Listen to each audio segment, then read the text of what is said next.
PUCcast. A produção de conhecimento da PUC-Rio na voz dos professores e pesquisadores da universidade. Realização: Comunicar. Coordenação geral: Lilian Sabac. Apresentação: Mauro Silveira.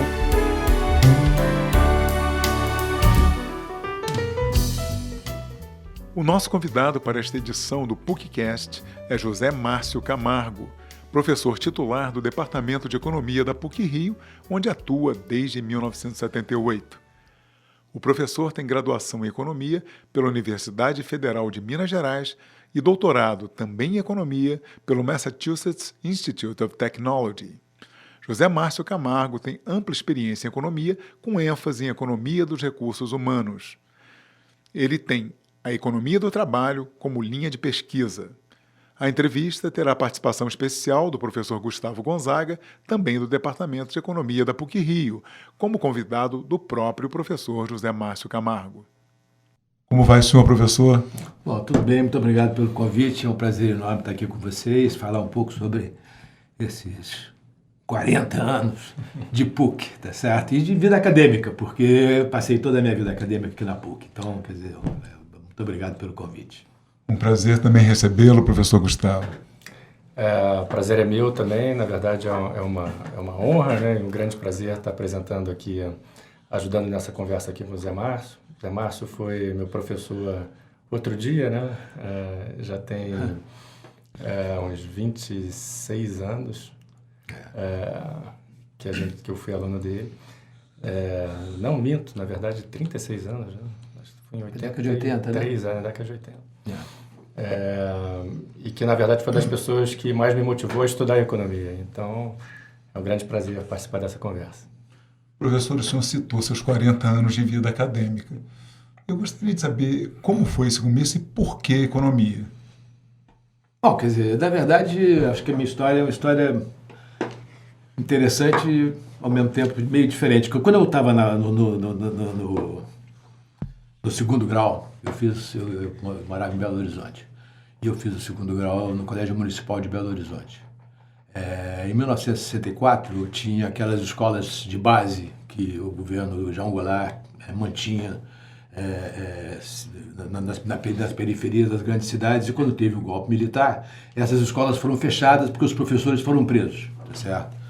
E o diretor do Colégio Municipal foi convidado a reabrir essas escolas. Eram 4 escolas na periferia de Belo Horizonte.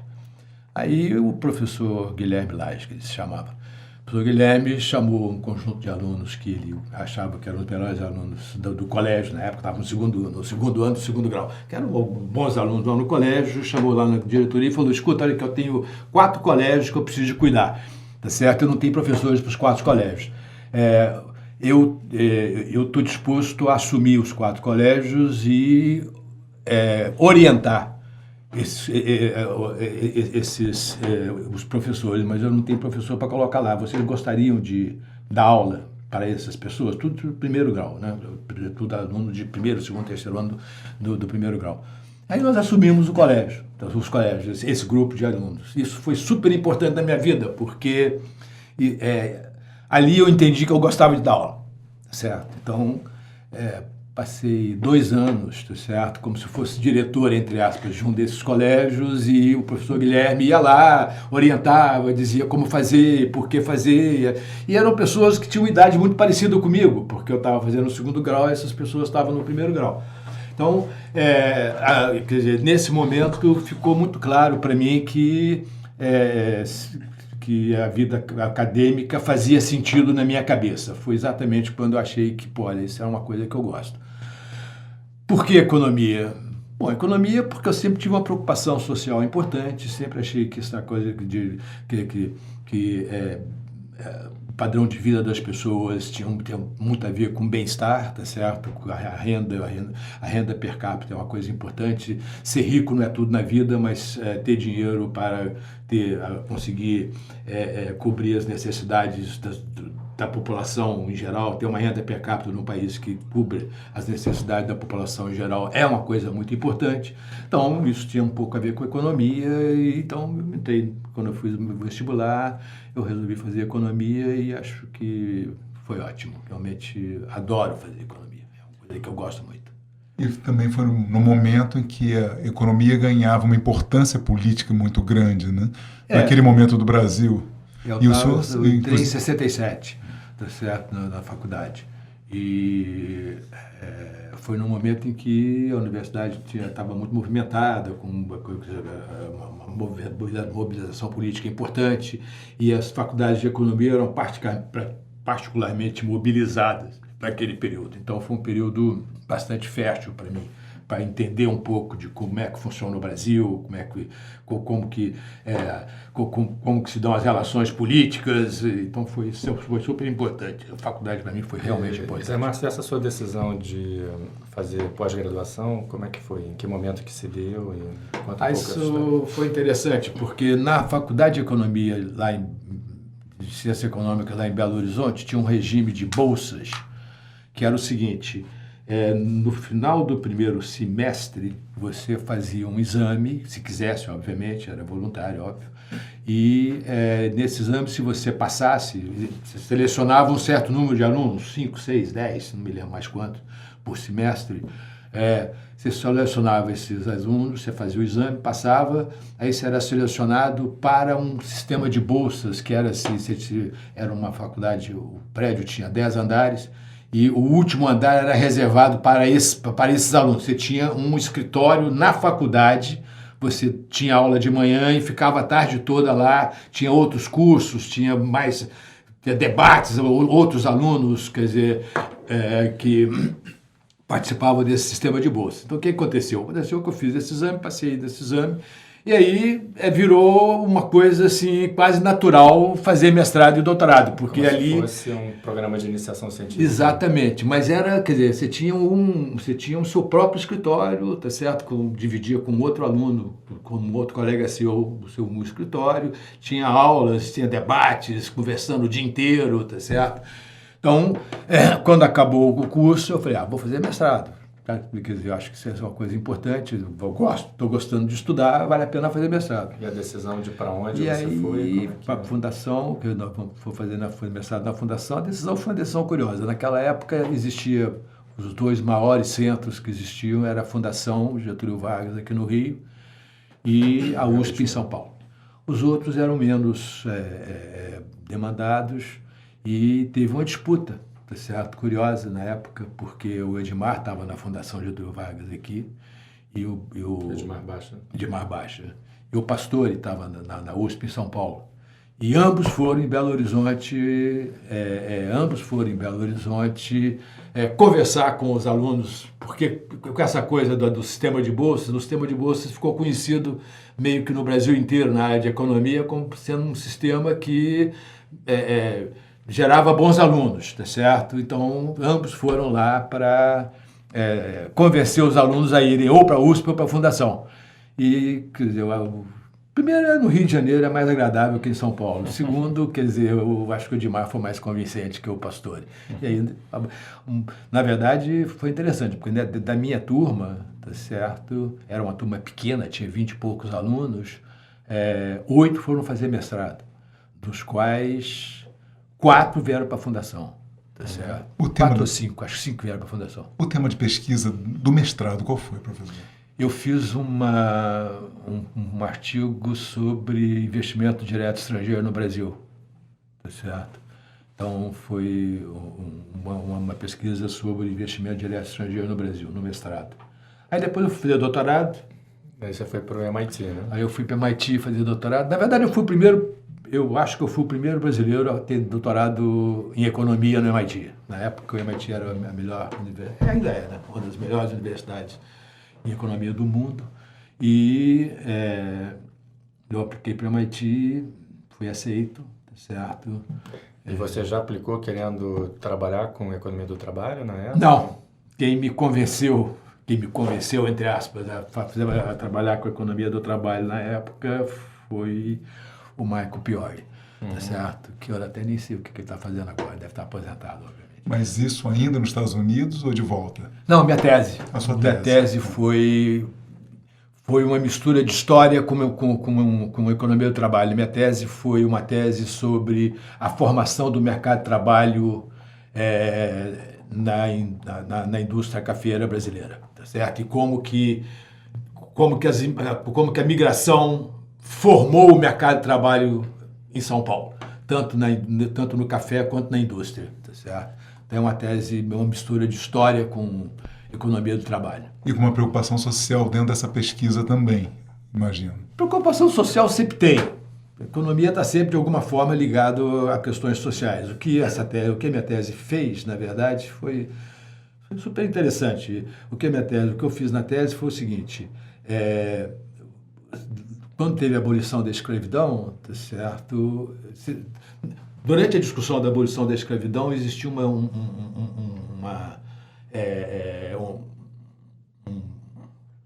uma discussão sobre a viabilidade da produção, da economia brasileira em geral, por falta de mão de obra, se você abolisse a escravidão. Ou seja, se você acabasse com o trabalho escravo, quem iria trabalhar?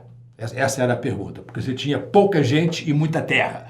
Então, como você tem pouca gente e muita terra, as pessoas vão preferir trabalhar por conta própria, na sua própria terra, em vez de trabalhar para um patrão, tá certo? Então, o ponto todo é que se poderia inviabilizar, era um país agrícola na época, né? Você poderia inviabilizar a economia brasileira, porque se poderia inviabilizar a agricultura brasileira, que era o que gerava o produto no Brasil na época, tá certo? Então, qual era a solução para isso? Os cafeicultores paulistas conseguiram convencer o governo paulista. E qual o problema? O problema é que você, individualmente, se você vai lá e pega um trabalhador migrante e coloca na sua fazenda, rapidamente esse cara vai para outra fazenda, porque o outro cara aqui vai oferecer um salário maior para esse trabalhador. Então, o que aconteceu? Os cafeicultores paulistas conseguiram convencer o governo paulista a financiar um programa massivo de imigração de italianos. Então, chegava em São Paulo navios cheios de italianos, um atrás do outro. Você tinha uma casa onde fazia leilão dos trabalhadores, leilão literalmente. O cafeicultor ia lá e oferecia salário, leiloava o salário do trabalhador, pegava a família do trabalhador e levava direto para a fazenda, tá certo? Esse foi o processo de constituição do mercado de trabalho em São Paulo, depois da escravidão. Então, acontece o seguinte: o cara levava para a fazenda, mas o vizinho, rapidamente, o vizinho queria contratar aquele trabalhador que o cara tinha contratado. Então, você tinha uma disputa por aquele trabalhador. Os salários dos trabalhadores eram altos. Então, o que acontecia? O cara saía das fazendas e ia para a cidade construir o seu próprio negócio. Com liberdade. Com liberdade. Algo que deve ter contrariado muito interesse, não é? Mas o interessante desse processo é o seguinte: quem construiu o mercado, quem constituiu o mercado de trabalho, na verdade, foi o governo paulista. Tá certo? Ele trazia quantidades massivas. Assim, você tinha mais imigrantes em São Paulo do que paulistas nessa época, no final desse processo. Tá certo? E você, ao mesmo tempo, foi construindo um mercado de trabalho urbano, porque as pessoas migravam do campo para a cidade, tá certo? Para fazer negócio. Foi a origem um pouco da indústria paulista, também foi por aí. Tá certo? Então, esse é o contexto da minha tese de doutorado, tá certo? O que é interessante é que eu pegava, você tinha uns relatórios do cônsul italiano para o governo italiano, falando das condições de vida, tá certo? E quanto que ganhavam e tal. E o que eu fiz foi fazer as contas de como é que evoluiu o salário dos trabalhadores nesse período, tá certo? E quanto que custava morar na cidade, quanto custava morar no campo. E fazer essa transição. Zé Márcio, conta aí pra gente o que você mais aprendeu no seu doutorado no MIT? O que te marcou, em termos como economista, né? Não, olha, o que me marcou de verdade, que é uma coisa meio técnica, mas o que me marcou de verdade no MIT foram duas coisas. A primeira coisa é uma coisa que tem a ver com relações humanas, tá certo? eu me sentia muito valorizado no MIT. Certo? Eles valorizavam muito seus alunos. Eu tenho uma história que é uma história que eu acho legal de contar, apesar de tudo, mas que mostra um pouco o que significa isso. Eu cheguei lá, no primeiro semestre eu tinha 2 cursos de microeconomia, 2 cursos difíceis pra caramba, porque é muito formalizado e a gente naquela época não tinha uma formação tão forte em matemática e em formalização aqui no Brasil. Então eram 2 cursos muito, muito, muito difíceis. O primeiro curso eu passei super bem, no segundo curso, a primeira prova eu tive uma nota muito ruim, tá certo? Aí eu fui no professor, eu cheguei no professor, entrei na sala dele e falei, professor, Martin Weitzman, tá certo? Cheguei e falei, professor, eu tive uma nota muito ruim, o que eu faço? Ele olhou para mim e falou assim, quantos alunos tem na sua sala? Eu falei, tem 33, 32. Então deixa eu dizer uma coisa, você está entre os 32 melhores alunos de economia do mundo, vai para casa e estuda, não tem nenhum problema. Bom, eu saí dali me achando ótimo, porque, entendeu? Então, essa valorização é uma coisa que eu trago até hoje, eu valorizo muito meus alunos, tá certo? Acho que esse episódio foi super importante e no MIT eu sempre senti muito isso, quer dizer, olha, se nós aceitamos você, é porque você é bom, cara, não se preocupe, você é bom, cara, vai embora, toca pra frente que vai dar certo. O fato de ser brasileiro não trouxe impacto nenhum ali durante o curso. Eu não senti nenhum problema, tá certo? Nada, zero. Tá certo? A outra coisa importante, que aí é mais técnico, eu aprendi no MIT que microeconomia é fundamental. Tá certo? Que sem microeconomia você não sabe nada de economia. Economia é fundamentalmente uma questão que tem a ver com o funcionamento de mercados, todos os mercados. E aí a questão do mercado de trabalho, para mim, foi super importante, porque como o mercado de trabalho trabalha com gente significa incentivo. Então, o que eu aprendi, o pior foi super importante nesse sentido, tá certo? Apesar de... Mas o que eu aprendi é o seguinte, olha aqui, ó, as instituições geram incentivos e as pessoas se comportam por incentivos. Então, presta atenção, cara, tá certo? Porque são esses incentivos que são importantes no funcionamento da economia. Isso eu aprendi na MIT. Tá instituições públicas ou privadas, tudo, essas que geram os incentivos? Todas, sem exceção. Todas as instituições, sem exceção. Qualquer instituição, posso dar exemplos, acho que fica mais fácil talvez. Pega o sistema de aposentadoria, tá certo? Se você tem um sistema de aposentadoria muito generoso, tá? Como é que, quer dizer, se você tem um sistema de aposentadoria que o cara se aposenta com o seu último salário, só para dar um exemplo bem concreto, tá certo? Por que ele vai poupar quando ele é jovem?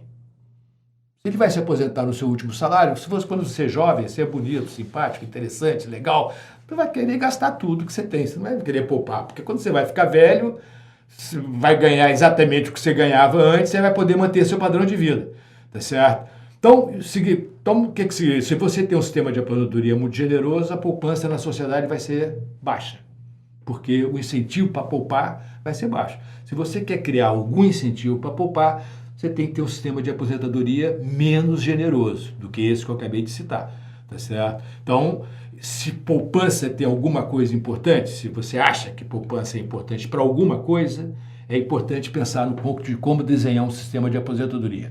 Isso aqui é incentivos, tá certo? Numa democracia, esse que eu acho que é o ponto importante, numa democracia, a única forma de você induzir as pessoas a se comportarem de uma determinada forma é gerando os incentivos corretos.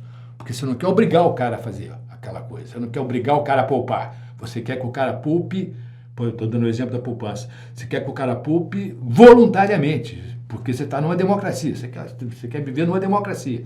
Então, você quer que o cara poupe voluntariamente, então você tem que desenhar instituições que a pessoa individualmente...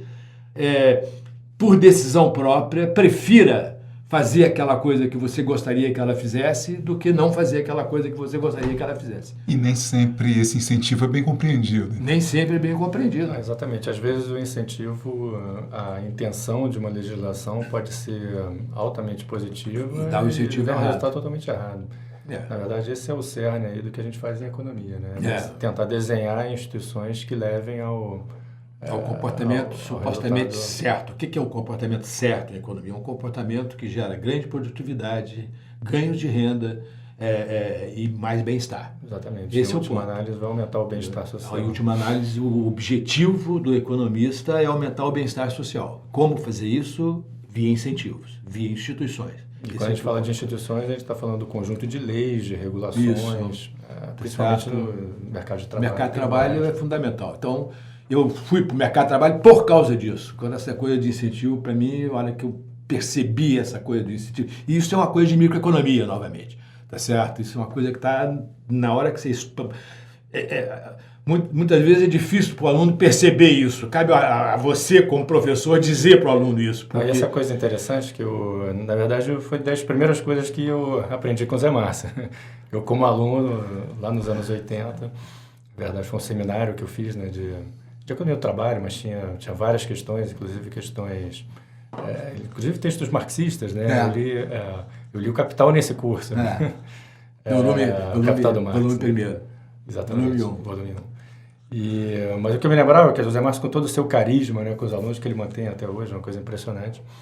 Mas eu me lembro que ele falava, olha, enquanto você não entender como funciona esse mercado aqui embaixo, do guardador de carro, você não vai entender economia. Isso é uma frase que eu repeti várias vezes ao longo dos meus cursos, e acho que é realmente fundamental. Não adianta a gente ir para o texto e ter toda uma modelagem teórica em relação a como é que a economia funciona, se você não sabe como que as pessoas reagem a esses... Esse é o ponto fundamental. Esses contextos, né? E que acaba sendo um dos desafios da própria academia, né, professor? Não, esse é o desafio. É esse o desafio, esse é que é o ponto. Esse é o desafio da questão da economia. O economista que não percebe isso, tem muitos economistas que não conseguem perceber isso, acabam desenhando as políticas erradas.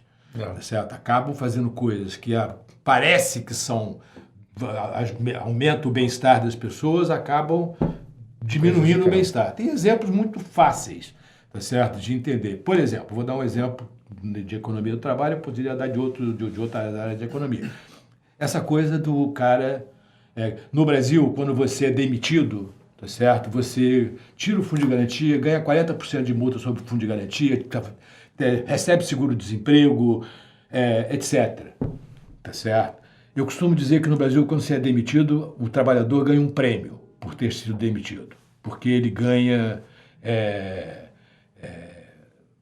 o fundo de garantia, mais 40%, mais o aviso prévio, ou seja, ele ganha uma bolada que, em geral, corresponde a 6 ou 7 salários, tá certo? Do último salário dele, ou seja, ele é premiado quando ele é demitido. Isso significa o seguinte, esse cara quer ser demitido. E aí acontece o seguinte, a empresa sabe disso, o empresário percebe isso, obviamente. Como o empresário percebe que o trabalhador quer ser demitido, ele não investe no trabalhador. Então, você não tem treinamento nas empresas brasileiras. As empresas treinam pouco os seus trabalhadores, porque elas sabem que eu vou treinar esse trabalhador, ele vai querer ser demitido, eu vou ter que demiti-lo, e ele vai pegar esse treinamento que eu dei para ele e aplicar no meu concorrente quando ele for contratado pelo meu concorrente. Então você tem muito pouco incentivo, novamente, olha os incentivos, muito pouco incentivo para treinar o seu próprio trabalhador. Então, tentando entender, esse comportamento é fruto de uma legislação? Fruto de uma legislação. De uma cultura? Exatamente. Uma legislação mal desenhada. Uma legislação mal desenhada, esse é o ponto. Parece que é bom, né? Você fala, pô, o cara recebe uma multa, o cara recebe o fundo de garantia, e coitado, ele está desempregado, ele leva para casa o dinheiro para resolver. Acaba que prejudica o trabalhador. Na verdade, essa área de pesquisa é a área que a gente atua muito, né? Eu e o Zé Márcio fizemos vários trabalhos nesse campo. Isso era muito pouco entendido, né? Acho que quando o Zé Márcio começou a falar essas ideias lá nos anos 90, né? Ele fez várias propostas de reforma de legislação trabalhista. E que, na verdade, se colocava muito, não, estão tentando mexer no FGTS das pessoas. Na verdade, estão tirando direitos trabalhistas das pessoas. E, na verdade, o nosso entendimento é de que o trabalhador ele é uma vítima nesse processo, né? O caso que o Zé Márcio está relatando é o caso de um trabalhador que ganha um salário mínimo, principalmente os trabalhadores que ganham muito próximo do salário pouco mínimo, qualificados, né, em geral. E eles têm todo o incentivo depois de 6 meses de tempo de serviço, porque eles recebem o seguro-desemprego, geralmente 3 meses de seguro-desemprego. Recentemente a gente até se deu conta de que eles também não pagam a contribuição previdenciária se estiverem recebendo o seguro-desemprego. E como na Constituição ninguém pode ganhar menos do que um salário mínimo, então o seguro-desemprego é de no mínimo um salário mínimo, na verdade a decisão do trabalhador é muito clara depois de algum tempo de serviço na mesma empresa. Ou ele continua na mesma empresa, ganhando um salário mínimo, num emprego em que ele não é treinado e provavelmente ele não vai ascender profissionalmente, ou ele força a demissão ou chega a um acordo com o seu patrão para demiti-lo. E nesse momento ele recebe são 6,15 salários mínimos, né, que ele tem para receber nesse momento.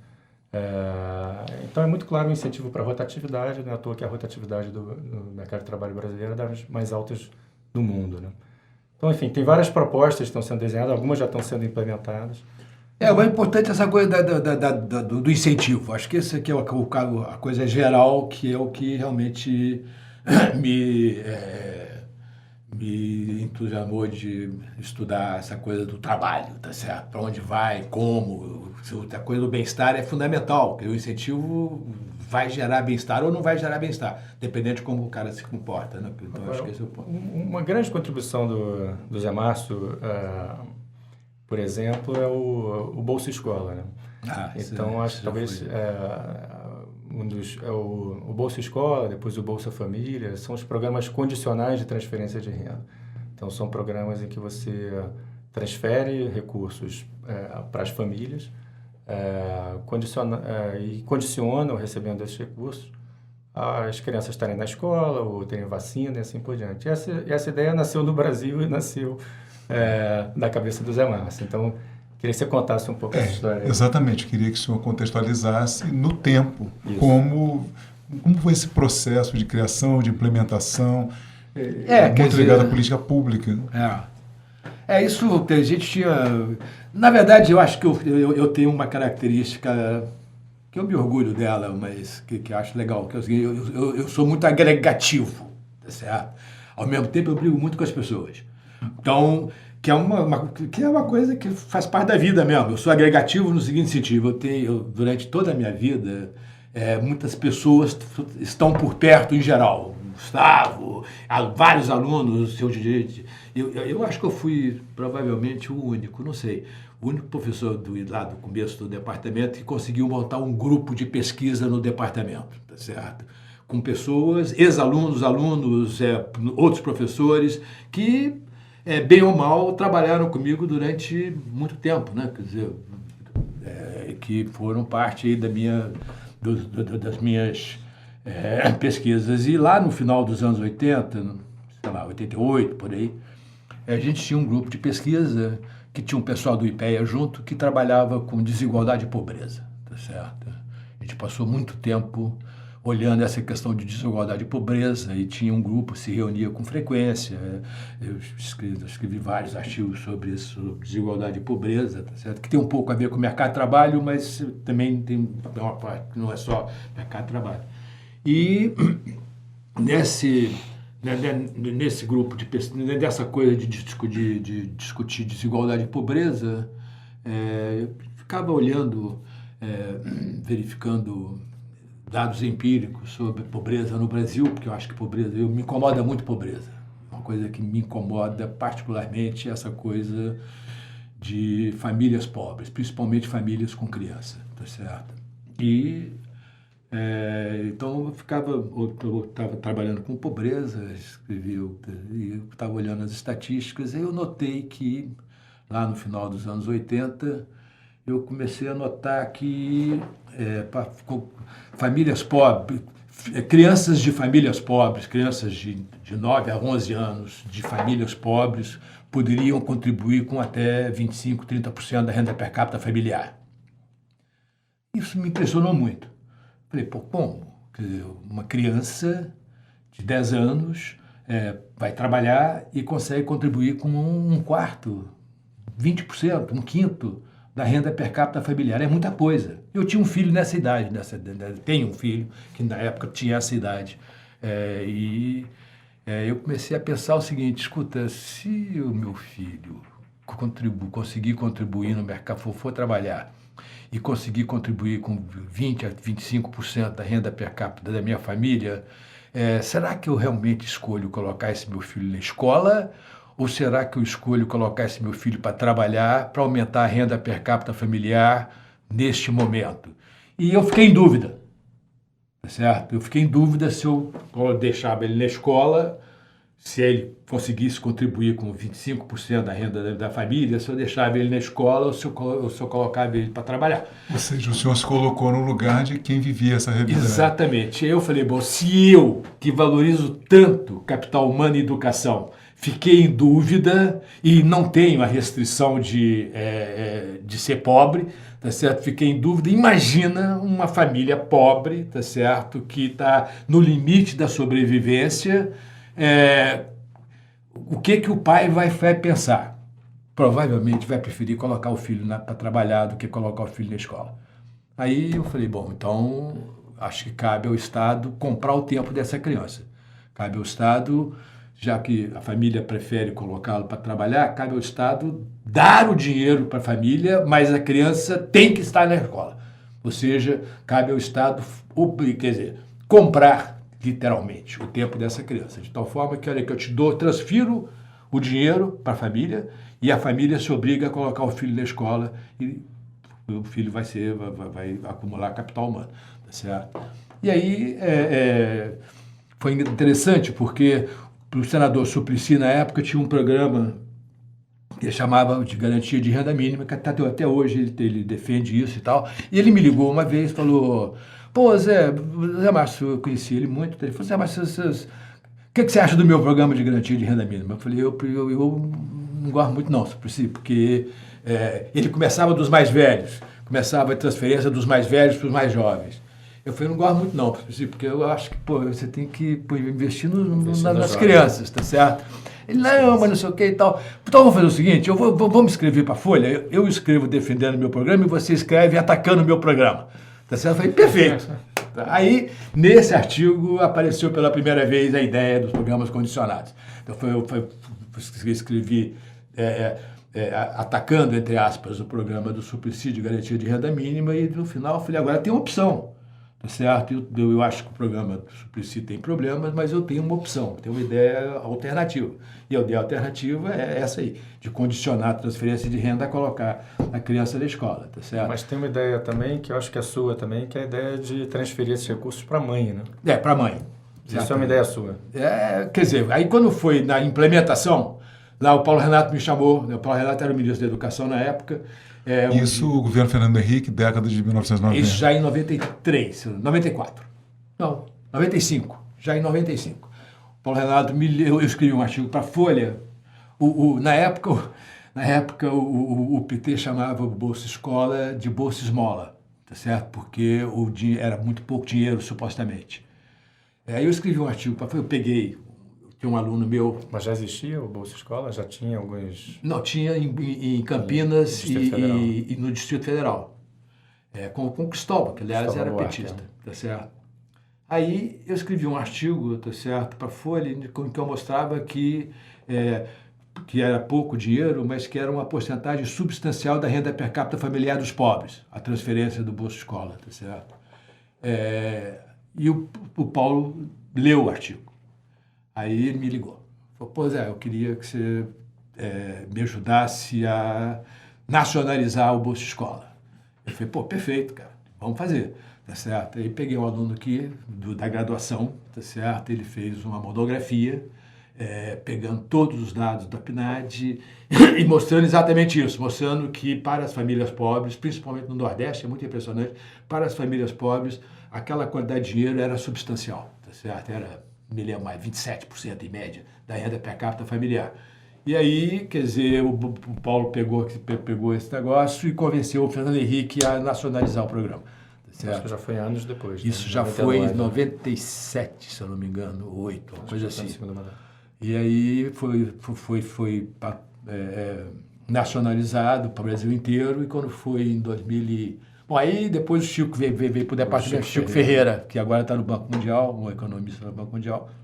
Ele veio para o departamento, aí numa conversa dessas aí de almoço, sei lá, um chopp desse da vida, a gente falou, por que a gente não universaliza esse Bolsa Escola? Tá certo? Aí começamos a discutir e montamos um programa que era uma universalização de um benefício social desse tipo. O que significa isso? A ideia do programa era o seguinte, era acabar com a pobreza. Esse é o ponto, certo? Como acabar com a pobreza no curto prazo? Bom, só tem uma forma de acabar com a pobreza no curto prazo, é transferindo renda para as pessoas. Caso contrário, só no longo prazo que você consegue acabar com a pobreza. Você quer acabar no curto prazo, você tem que transferir renda para as pessoas. Mas eu não quero criar um incentivo errado de fazer com que esses caras não trabalhem. Eu quero transferir renda para as pessoas, mas eu quero também que esses caras tenham um incentivo para querer trabalhar. As contrapartidas, né? Exatamente. Tá certo? Então, eu transfiro, mas, em compensação, esse cara tem que trabalhar de alguma forma para a sociedade.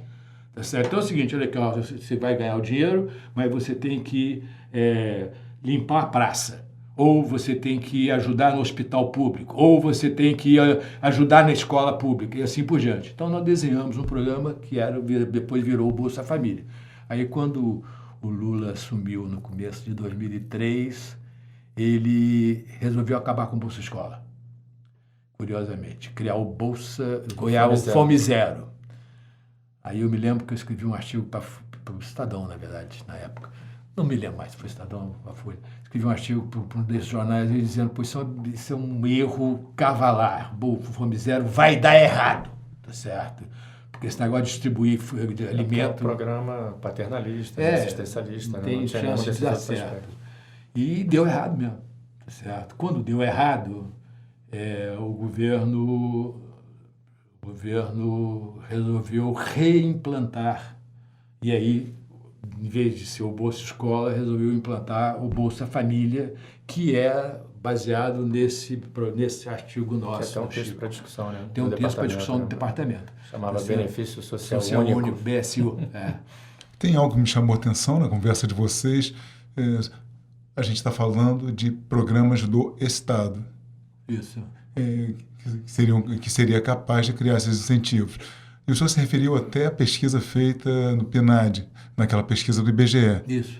Ou seja, o senhor considera que o Estado precisa ter seus instrumentos, seus mecanismos para poder formatar suas políticas públicas? Sem dúvida. Acho que políticas públicas são fundamentais, só que elas têm que ser bem feitas, bem desenhadas. Esse é o ponto importante. Não, e até pegando a sua pergunta, os dados são fundamentais.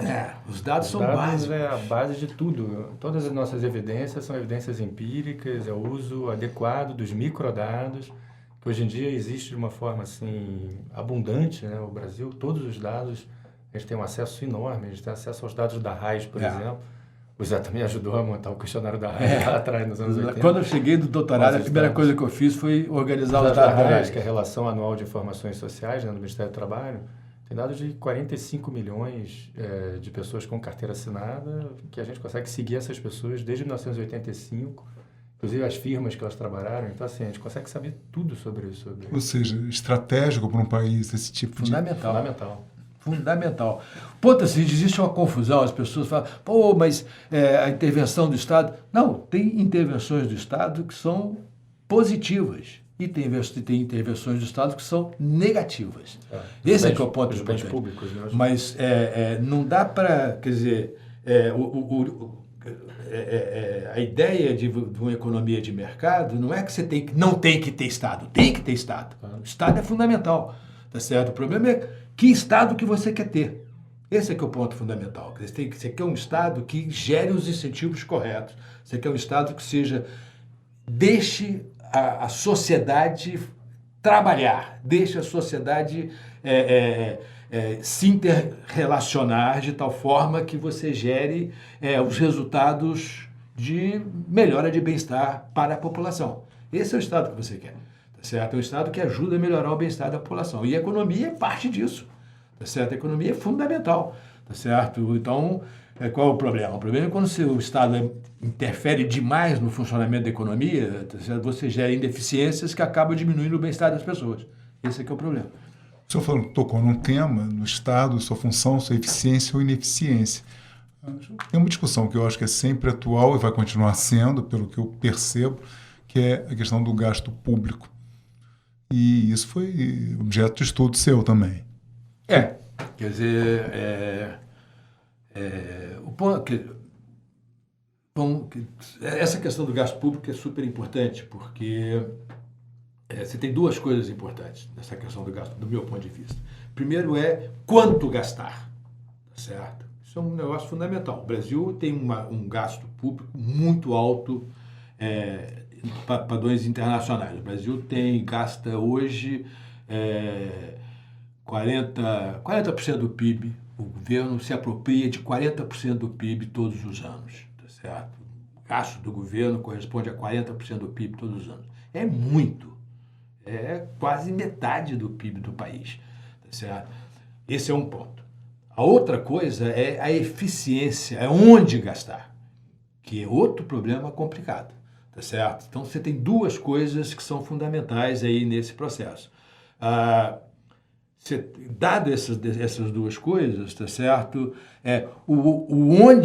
A história, quer dizer, historicamente no Brasil, essa questão do gasto público sempre foi uma questão difícil de controlar. Como é que funcionava? Como é que essa coisa funciona? Funcionava, agora não está funcionando mais assim, mas a gente não sabe até quando. Mas o ponto é o seguinte, que normalmente a pergunta é o seguinte: como que você decide onde você vai gastar? Essa é a grande pergunta para a questão do gasto público, tá certo? E até pouco tempo atrás, a forma como isso era decidido no Brasil era da seguinte forma: de alguma forma o governo decidia implementar um determinado programa. Não importa se o programa era bom ou ruim, isso é outra discussão. Decidia implementar um determinado programa. Depois que ele decidia implementar esse determinado programa, ele tentava arranjar dinheiro de algum lugar. Se ele não conseguisse dinheiro, ele poderia aumentar a carga tributária, ou seja, aumentar a quantidade de impostos, a arrecadação para financiar aquele programa, ou ele podia simplesmente não implementar o programa porque não tinha dinheiro, tá certo? Ou ele podia tentar diminuir um outro programa para financiar aquele, ou ele podia emitir moeda, gerar inflação para implementar aquele programa. Se o programa era bom ou ruim, é outro problema. Mas, normalmente, o resultado final desse processo era ou aumentar a carga tributária ou gerar inflação, tá certo? Porque o cara decidia, vou fazer o Bolsa Escola, tá certo? Preciso de dinheiro para fazer o Bolsa Escola. Onde é que vem o dinheiro? Ainda não tenho dinheiro. Meu Bolsa Escola é legal, é um programa bom, que vai incentivar os pais a colocar as crianças na escola, e a criança é muito importante que a criança fique na escola, tá certo? Então é o seguinte, vamos implementar de qualquer forma, depois a gente vê como é que financia.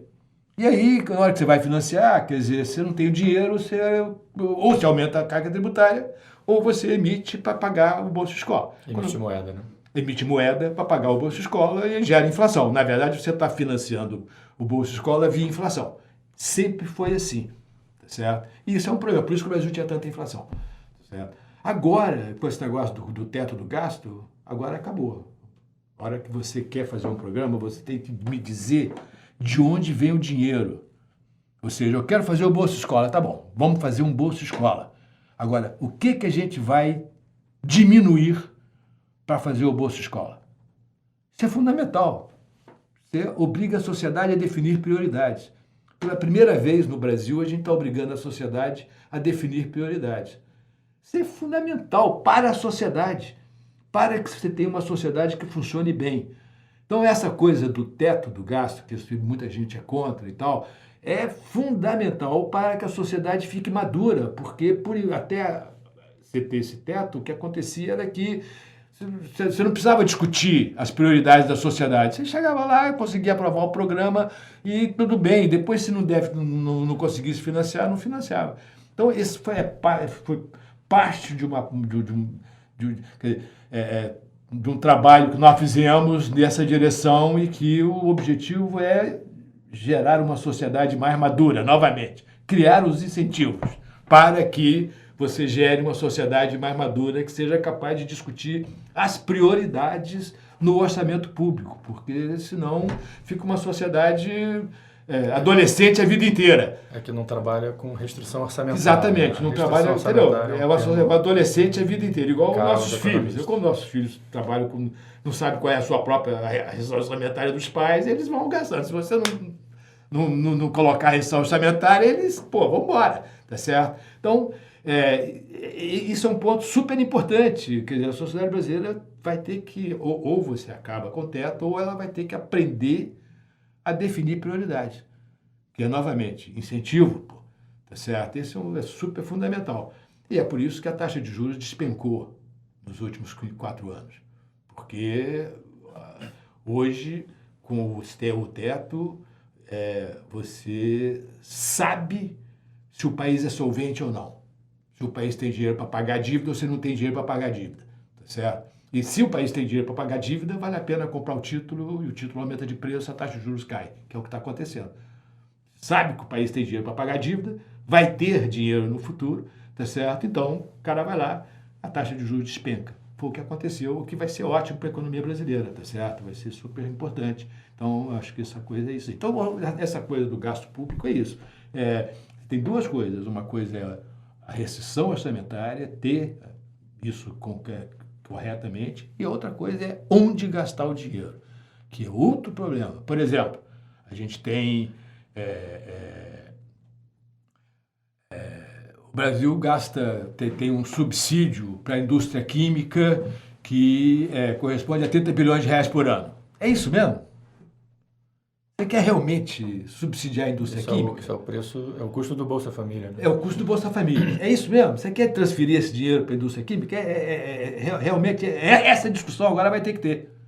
Coisa que não precisava de ter. Isso existe há 20, 30 anos. Tá certo? Ninguém discute. Por que ninguém discute? Porque tudo bem, você arranja o dinheiro de outro lugar, não tem problema, emite, aumenta a carga tributária, não tem problema. Agora não. Agora é o seguinte, vai ter que discutir. Nós vamos continuar subsidiando a indústria química? Isso é só um exemplo. Eu estou dando um exemplo. Tem vários. Zona Franca de Manaus. Zona Franca de Manaus é outro. Que o custo é esse também. Que o custo é esse também, 25 bilhões. Então, mesma coisa. Então... Nós vamos querer, essa é uma discussão que a sociedade vai ter que fazer. Mas é assim que a sociedade amadurece. Esse é que é o ponto fundamental. Entendeu? A gente está tentando gerar uma sociedade mais madura, que seja capaz de discutir exatamente essas coisas. Olha aqui, a Zona Franca de Manaus, a gente quer manter? Quer. Então vamos deixar ela lá. A gente quer manter o subsídio da indústria química? Não. Então vamos acabar com o subsídio da indústria química porque a gente quer financiar esse outro programa aqui que a gente acha mais efetivo. É esse o ponto. Existe uma relação entre esse poder de decisão da sociedade e um ambiente, um regime democrático num país? Sem dúvida. Uma democracia é fundamental, porque se você tiver uma ditadura, a decisão vai partir da cabeça do general. Democracia faz bem, então, é a própria economia.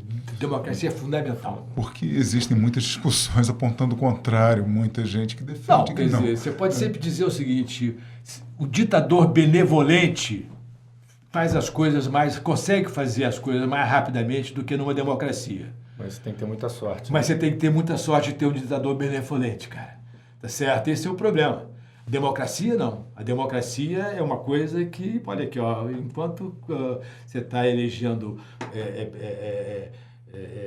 políticos que estão aumentando o bem-estar da população, a população vai tentar eleger esse tipo de político. Aqueles políticos que estão diminuindo o bem-estar da população não são reeleitos. Então, é super importante. A democracia o papel dos políticos é exatamente trazer essas demandas da sociedade em relação a esse orçamento. E aí discute-se e quem prevalecer nesse debate é que vai ter mais peso dentro do orçamento. Né? Exatamente. Então, o papel dos políticos é fundamental. Então, democracia é fundamental. O professor José Márcio Camargo tem temas permanentes de discussão no Brasil que dizem respeito à sua própria trajetória. A questão previdenciária, a questão trabalhista. O senhor poderia desenvolver um pouco aqui para nós a importância que o senhor vê nesses temas e como estamos e como estivemos? Quer dizer, eu trabalhei quase que a minha vida acadêmica toda, dediquei muito tempo à questão da reforma trabalhista, além de dedicar muito tempo à questão de pobreza e desigualdade, tá certo? Eu dediquei muito tempo a essa questão da reforma das relações de trabalho, de modo geral, e aposentadoria, né? Quer dizer, e nessa questão das relações de trabalho, quer dizer, o Brasil tem uma legislação, até 2017, o Brasil tinha uma legislação trabalhista muito antiga, né, da década de 40, no final dos anos 30 e início dos anos 40, tá certo? Você desenhou, você constituiu a CLT na ditadura Vargas, e a CLT é um conjunto de legislação muito baseado na Carta del Lavoro do Mussolini, mas tem algumas características importantes. Quer dizer, é uma legislação cujo objetivo é proteger o trabalhador. Certo? Esse é o ponto fundamental da CLT. A ideia toda é a ideia de que, se você não proteger o trabalhador, o empresário vai explorar ao máximo este trabalhador. Certo? Então, toda a CLT é constituída mais ou menos dentro deste princípio. Certo? Então, você tem uma série de proteções que são dadas ao trabalhador ali ao longo dentro da CLT. O que acontece, isso até fazia algum sentido lá no início dos anos 40, no final dos anos 30, quando você estava começando a industrializar o país. Na verdade, eu tenho uma análise um pouco diferente da maior parte dos economistas, porque, na verdade, a impressão que eu tenho, quer dizer, a minha hipótese, eu consegui mostrar isso um pouco para salário mínimo, mas a minha hipótese é que a CLT, as pessoas não percebem o seguinte: a CLT, quando ela foi constituída lá em 43, ela só valia para o trabalhador urbano, ela não valia para o trabalhador rural. E a minha hipótese, novamente, e o salário mínimo, tá certo? Quando ele foi instituído também em 43, tá certo? O salário mínimo ele era diferente por cidade. Cada cidade tinha um salário mínimo. E São Paulo e Rio de Janeiro eram os dois maiores salários mínimos do país, tá certo? E a diferença era substancial. E o presidente Getúlio Vargas usava muito o rádio para falar da CLT e falar do salário mínimo. Muito. Tá certo? Como, aliás, o Mussolini, foi a época do rádio, tá certo? Foi a grande revolução tecnológica naquele momento, foi o rádio, tá certo? E a minha hipótese é o seguinte: a minha hipótese é que o presidente Vargas, quer dizer, a função da CLT e do salário mínimo era atrair. Você precisava de mão de obra na cidade para industrializar, enquanto que a mão de obra estava no campo. Naquela época, no Brasil, 85% da população estava no campo, só 15% da população estava na cidade, tá certo? E você estava industrializando, você queria industrializar o país, então você queria que a população fosse para a cidade para ser mão de obra para a indústria e não ficasse no campo, tá certo? Eu acho que a CLT e o salário mínimo foram os instrumentos utilizados pelo Getúlio Vargas para fazer, olha os incentivos aí, para induzir as pessoas a se mudarem para as cidades, tá certo? Porque na cidade o salário mínimo era mais alto, porque na cidade a relação de trabalho, o cara era protegido na relação de trabalho, era protegido do empresário, enquanto que no campo não tinha proteção nenhuma, o salário podia ser qualquer coisa, tá certo? E assim por diante. E ele conseguiu. Você teve uma migração espetacular, tá certo? Até os anos 80. No final dos anos 80, 80% da população estava no setor urbano. O Brasil tem o maior... o processo de urbanização mais caótico e rápido do mundo, tá certo? Então, eu acho que tem muito a ver com isso, tem muito a ver com essa coisa da CLT, do salário mínimo e tal. O CLT só foi para o campo, tá certo? Se eu não me engano, na Constituição de 88, tá certo? Então, você vê aqui como é que é esse negócio. Bom, então, isso significa o seguinte: a CLT estava totalmente fora do que você precisa para um setor industrial moderno. Tá certo? Está muito ligada lá àquela indústria lá dos anos 40, tá certo? Que é uma indústria mecânica, rígida, que tem que ter relações rígidas de trabalho para poder que o cara fique lá dentro, tá certo? Senão ele não fica. Esse é o ponto importante. Isso acabou. Tá certo? Hoje você tem relações de trabalho que são totalmente flexíveis. Tá certo? Por exemplo, essa coisa do aplicativo. Isso aí é espetacular. Para mim, isso é espetacular. Isso aqui é outro do aplicativo. A gente estava conversando sobre isso hoje. Esse trabalho por aplicativo, espetacular no sentido de que é muito bom, espetacular no sentido de que é uma mudança no funcionamento do mercado de trabalho que é incrível, porque no limite, tá certo? Esse tipo de relação de trabalho vai acabar com o desemprego. Por quê? Porque no limite, suponha que todo mundo seja exatamente igual, tá certo? Se todo mundo for exatamente igual, o que vai acontecer? O que aconteceria? Não, quer dizer, aconteceria seria o seguinte, todo mundo é exatamente igual, então tem um trabalho, o cara ali precisa de um pedreiro. Ele coloca lá no aplicativo, quero um pedreiro. 1000 pedreiros se oferecem, fala qual é a qualidade, etc. Tá certo? Ele escolhe o pedreiro. Mas ele escolhe o pedreiro e o pedreiro vai trabalhar lá, sei lá, 2 horas. O outro cara, tá certo? Escolhe o outro pedreiro e assim por diante. Como é que você escolhe isso? Pelo salário que o cara está pedindo e pela qualidade do cara. Então, o que vai acontecer? Se a demanda for muito alta, o salário vai se aumentar e a jornada vai aumentar. Se a demanda for baixa, o salário vai cair e a jornada vai cair. E vai ser dividido igualmente por todo mundo, porque não tem nenhuma razão para você ficar mais com um do que por outro. Então, se no limite, tá certo, essa coisa do desemprego vai acabar. Porque você vai ter sempre alguém para demandar e alguém para oferecer.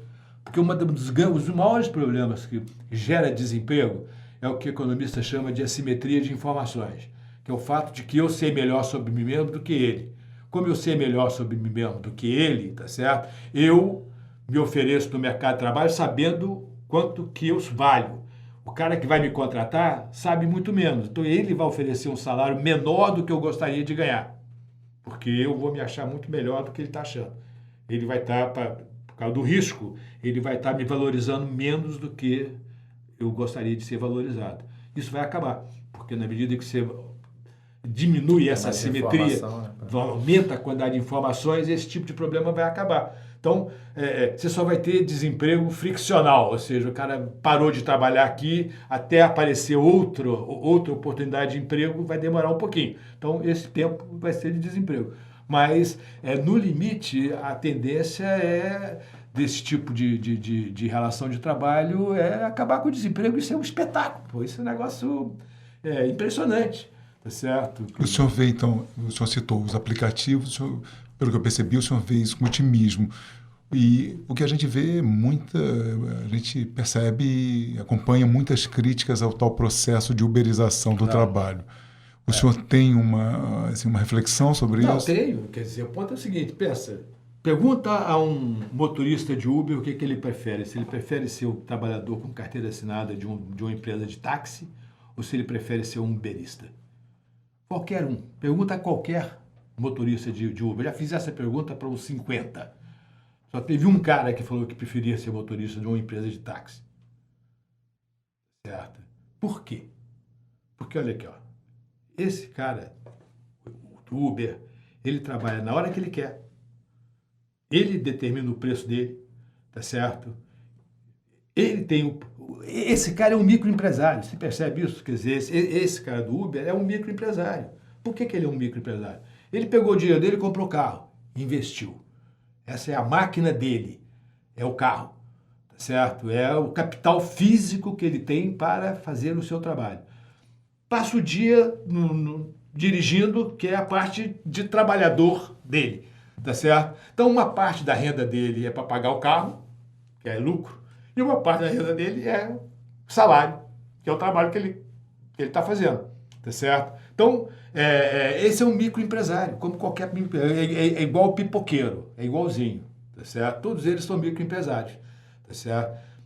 Agora, é ótimo você ser microempresário. Por quê? Porque você tem liberdade, você determina o seu horário, você determina a sua jornada, você determina o que você quer fazer. É muito bom. Você trabalhador com carteira assinada é muito bom quando você é trabalhador com carteira assinada num lugar como a PUC, que é um lugar espetacular para se trabalhar. Mas você já foi numa fábrica? É punk, certo? É barra pesada, é muito desagradável em geral. Muito, a maior parte das fábricas, o ambiente é desagradável, no seguinte, é barulhento, é quente, é difícil, é automatizado. Esse é o problema. Certo? Então, quer dizer, eu acho o seguinte, eu acho que essa coisa da tecnologia é o trabalho do futuro. Eu não sei se vai ser do tipo de aplicativo como a gente tem hoje, ou se vai ter alguma coisa ainda mais sofisticada. Provavelmente vai ter uma inovação que vai sofisticar ainda mais, vai tornar ainda mais flexível o processo. Tá certo? Mas eu acho que é o trabalho do futuro, acho ótimo. Tá certo? Nem tudo vai ser com mais possível. Concorrência entre os próprios provedores. Mais concorrência entre os próprios provedores. Tá certo? O exemplo do bombeiro é um exemplo bem rico. Exatamente. Né? Ele é aponta para coisas que a gente não está pensando quando a gente está pensando Exatamente. no motorista de Uber. Quer dizer, tem de tudo hoje. Hoje você pode trabalhar de casa, você pode contratar o bombeiro para consertar a sua casa por aplicativo, tá certo? Você escolhe, tá certo? Então é super interessante. A Uber criou um Uber Work nos Estados Unidos, que só intermedia trabalho, tá certo? Então, faz toda a intermediação de trabalho de todos os tipos. É claro que vão surgir questões também. Vão surgir questões, estou falando que não vai ter problema. Na verdade, é uma relação comercial, né? Não é uma relação de trabalho. Esse é o ponto interessante. A relação entre o fornecedor do serviço e o demandante do serviço é uma relação comercial. Você não tem relação de dependência entre uma coisa e outra. O cara que é contratado não depende em nada do cara que contrata. Tá certo? Ele leva o seu próprio capital, ele faz a sua própria jornada e ele é que monta o esquema. Mas você tem que desenhar também incentivos para que eles contribuam para a Previdência, para que eles também consigam contar com seguro. Isso, novamente, mais uma vez, você tem que desenhar licença médica, né? Exato. Você tem que desenhar as instituições para que esses caras tenham um incentivo para contribuir para a Previdência Social e ter uma aposentadoria, para fazer algum tipo de seguro de saúde, tá certo? E assim por diante. Olha, a gente está chegando ao fim, mas eu queria aproveitar essa discussão, a gente só esgotar ela mais um pouco, porque a gente vê na ficção, a gente vê em artigos, uma visão muito apocalíptica do futuro, da sociedade e das relações trabalhistas, a partir de uma série de coisas que o senhor tratou aqui. O senhor tem uma visão otimista em relação a esse futuro da economia no nosso país, no mundo em geral? Eu tenho uma visão super otimista, tanto em relação ao Brasil quanto em relação ao mundo em geral. Essa coisa, tem muito vai ser o fim do trabalho. A gente já viveu isso na história, né? Quer dizer, final do século XVII, século XVIII. O fim do trabalho como a gente conhece. Né? Vai ser o fim do trabalho como a gente conhece, exatamente. Tá certo? Mas você vai ter trabalho. As pessoas... que vai... Certamente, muito provavelmente o que você vai ter é jornadas menores. Mas isso é porque as pessoas vão querer ter mais bem-estar. Isso porque o mundo vai ficar mais rico, tá certo? Você vai ter mais tempo para você mesmo, para a sua família, para os seus amigos. Eu acho que é assim que... A história mostra isso, tá certo? As pessoas trabalhavam 15 horas por dia. Tá certo? Depois passaram a trabalhar 14, 13, 12. Hoje a jornada é de 7.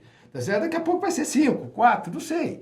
Tá certo? Então, Mas existe uma preocupação com a substituição, né, de alguns tipos de trabalho, né, trabalhos rotineiros, por exemplo, pelas máquinas. O que vai acontecer, obviamente, é que já está desaparecendo certos tipos de trabalho, mas está aparecendo outros. Umas coisas são substituídas por outras, como aconteceu no passado. Tá certo? Exatamente como aconteceu no passado. Uma série de trabalhos que existiam no século XIX não existem mais. Mas tem outros trabalhos novos que não existiam no século XIX e que agora existem. Tá certo? Eu acho que isso é que vai acontecer. Eu sou super otimista. Nesses processos de mudança estrutural também o Estado tem um papel também de... Super importante. De retrenar as pessoas, um programa de renda mínima. Tem uma coisa que eu acho que vale a pena falar, que é uma coisa que eu acho que é super importante. na questão de desigualdade, que é o seguinte,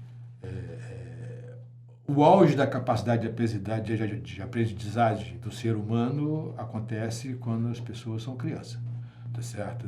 Dependendo do tipo de coisa, por exemplo, sensorial, tá certo? Acontece quando a criança tem 2 anos de idade. Língua acontece quando a criança tem 6 anos de idade, tá certo? Essa coisa de habilidades gerenciais é um pouco mais tarde, acontece quando a criança tem 15 anos de idade. Mas, de qualquer forma, o ponto importante é o seguinte: você não pode perder a criança. O investimento tem que ser na criança. Se você perde esse período, se você, a criança, nesse período de vida, não consegue desenvolver toda a sua capacidade cerebral, é muito difícil você recuperar. Recuperar no sentido de colocar essa criança igual a criança que conseguiu desenvolver todo o seu potencial cerebral quando era criança, tá certo? Ao longo da vida. É muito difícil. As pesquisas mostram isso assim, ad nauseam, tá certo? Todas as pesquisas mostram isso, não tem nenhuma dúvida mais sobre isso. O auge da capacidade de desenvolver o cérebro humano está na primeira infância. Então, se você está preocupado com desigualdade, e se você está preocupado com desigualdade, presta atenção nisso. Tem que investir na primeira infância. Isso significa o seguinte, que essa questão de desigualdade é uma questão de longo prazo. É intergeracional. Não é uma coisa que você consegue resolver em 10 anos. Você pode resolver em 10 anos conjunturalmente. Então, você vai lá e fala assim, eu vou transferir renda para aquele grupo de pobres ali e vai diminuir a desigualdade. Vai. Daqui a 10 anos, tá? Você tem que, ou você aumenta sistematicamente a transferência, ou você vai voltar a ficar desigual. Não tem muito jeito.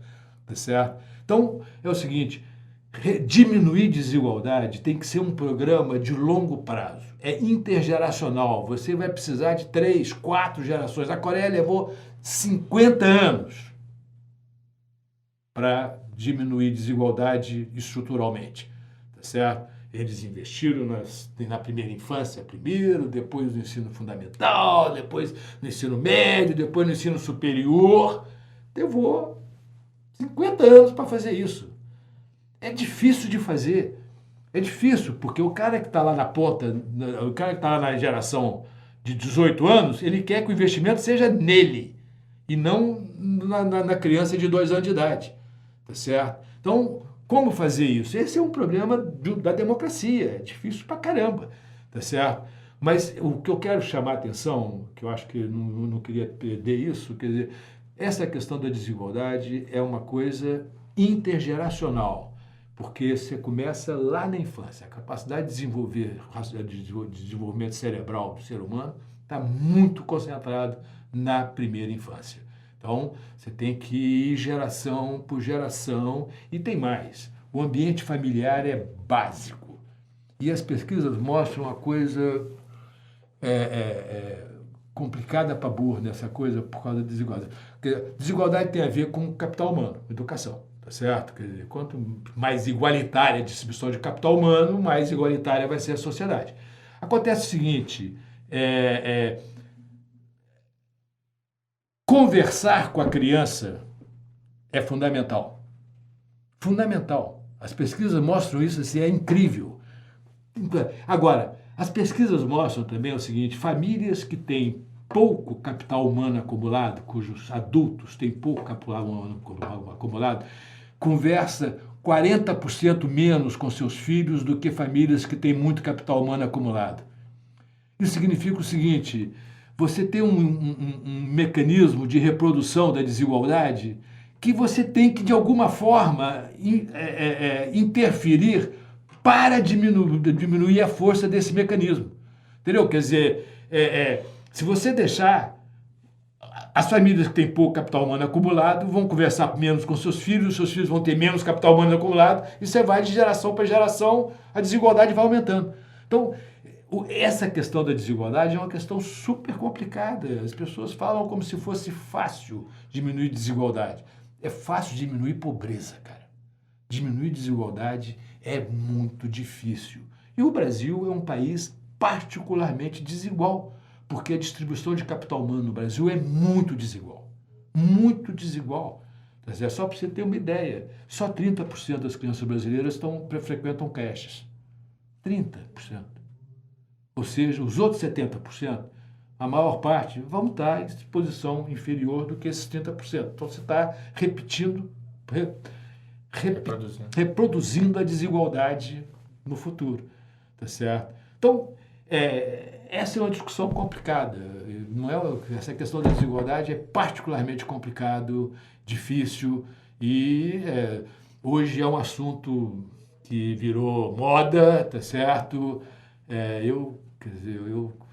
Me preocupa mais pobreza, para falar a verdade, mas desigualdade está aí, é o assunto do mundo hoje. Eu espero que a gente possa detalhar e voltar a esse assunto num futuro próximo, professor. Eu queria pedir ao professor Gustavo Gonzaga que fizesse suas considerações finais em relação a toda essa sua convivência com o professor José Márcio Camargo e de que forma a gente pode ainda valorizar esses nossos cérebros, nossos conhecimentos, nossos produtores de cultura e conhecimento. Obrigado, Mauro. Foi ótima conversa, um grande prazer. Zé Márcio, como eu falei no início, não só teve uma influência bem grande na minha decisão de estudar economia, como na minha linha de pesquisa e essa amizade que a gente tem ao longo dos anos, né, em termos dos temas, né, que eu estudo, que desenvolvo. Enfim, então nós só temos a ganhar, né, com esse tipo de debate. E, como a gente viu, são assuntos extremamente atuais, né? Acho só para contextualizar um pouco, né, esse papel do economista, né? O economista, na verdade, o economista bem informado, não necessariamente ele vai aplicar esse seu conhecimento efetivamente em formulação de políticas públicas, mas ajuda muito ao economista bem informado saber como que os formuladores de política pública estão tomando as decisões e quais são as decisões adequadas a serem tomadas em cada caso. Então, entender a economia com esse aspecto microeconômico, de incentivos e de desenhar regulações, instituições que sejam adequadas a atender esse objetivo, ter isso em mente é fundamental na formação do economista. E vários professores, né, do departamento ao longo do tempo, né, acho que formaram um ambiente de pesquisa muito fértil para que não só novas pesquisas sejam feitas, mas também que esse ensinamento seja transmitido, né, para novas pessoas, né? E Zé Márcio, com mais de 40 anos de contribuição aí para a PUC, teve um papel bastante ativo nesse sentido. Então, enfim, um grande prazer aí participar dessa conversa.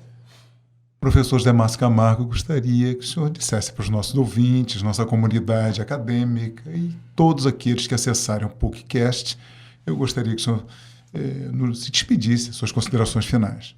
Não, eu quero agradecer, foi um prazer enorme fazer essa conversa. Eu acho que esse projeto é super interessante, que eu acho que vai tornar público um conjunto de pesquisas que são feitas nessa universidade, que muitas vezes ninguém sabe que estão acontecendo, e eu acho que tem muito resultado aí, no caso da economia principalmente, porque a economia tem essa coisa de estar muito ligada à política pública, né? Bem ou mal, você acaba estando ligado à política pública. E não necessariamente você está executando a política pública, mas você está influenciando na forma como a política está sendo executada. Eu acho que esse é o grande papel do economista. Eu sempre, nesses 41 anos aí de profissão, quer dizer, eu sempre me recusei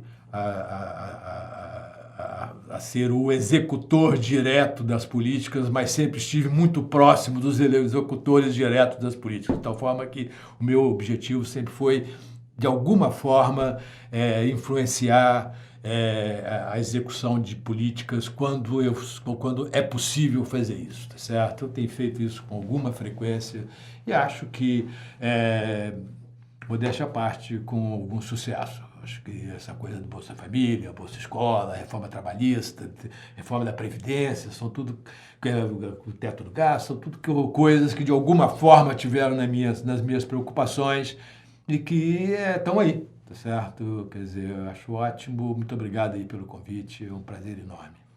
O Comunicar agradece a presença de José Márcio Camargo, professor titular do Departamento de Economia da PUC. Agradecemos também a presença do professor Gustavo Gonzaga e até o próximo PUCcast. Em breve, uma nova entrevista no PUCcast. Realização Comunicar.